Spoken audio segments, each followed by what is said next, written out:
We can try to reduce the risks of transplant by finding the very best donor.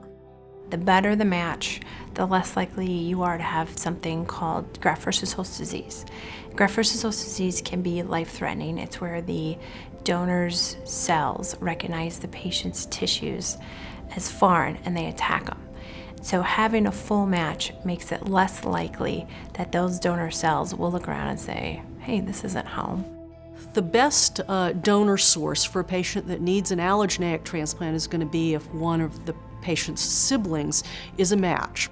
The first thing they ask, do you have any brothers or sisters that might be a potential match? My donor was my little sister. She was just 6 feet across the hall from me. I was just really excited. I was like, oh my God, my little sister is a match. She's just like me in every way, even down to the DNA. Because each sibling has a 25% chance of matching, unfortunately, a lot of times we are not able to find a sibling donor that matches.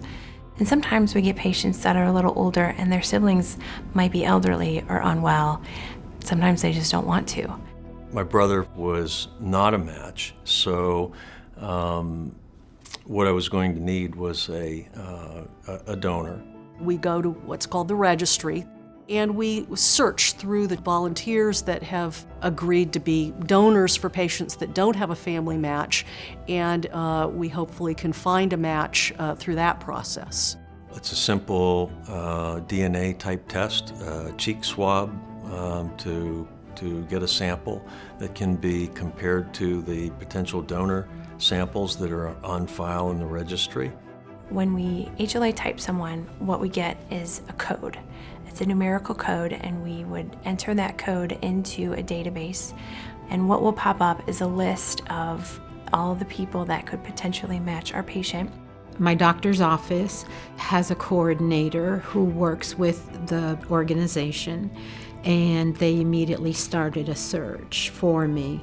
And then the transplant coordinator and the HLA team gets those results and enters it in the system, and then they're the ones really looking for the donor and trying to identify who the right donor is going to be.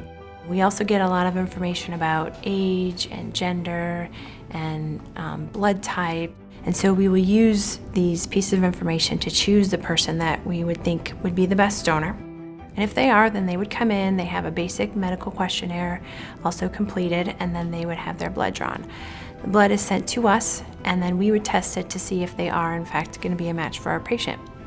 If they are, that's fantastic. And we would usually repeat the process again to try to find a backup donor. For patients whose donor is unrelated, that donor may not live in the same city. They may not even live in the same continent. My donor was found in Israel.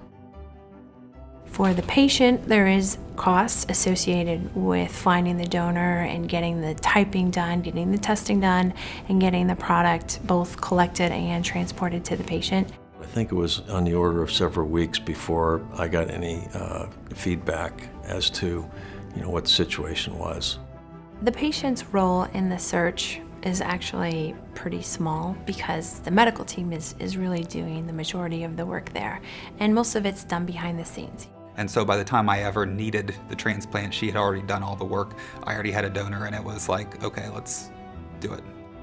Because the patient isn't as actively involved in the search process, it can be nerve-wracking. As a patient, I would recommend someone going through that ask all the questions that you feel you want answers to. We knew that there was some possibility that there would be no match, and it was risky.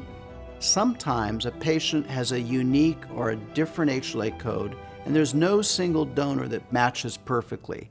If we don't find a donor, then we go to Plan B. Plan B doesn't work, then we go to Plan C. There's no contact between the patient and the donor until well into the recovery process. I was told after a year that I could meet my donor if the donor was willing to meet me. I did write him a letter, and after that I called him, and it was just the most wonderful experience to be able to talk to him. We have kept in touch. I mean, it's just like he's my family. This woman being so generous and donating her marrow she gave life, and that's how I feel about all these donors. You know, they give people a second chance.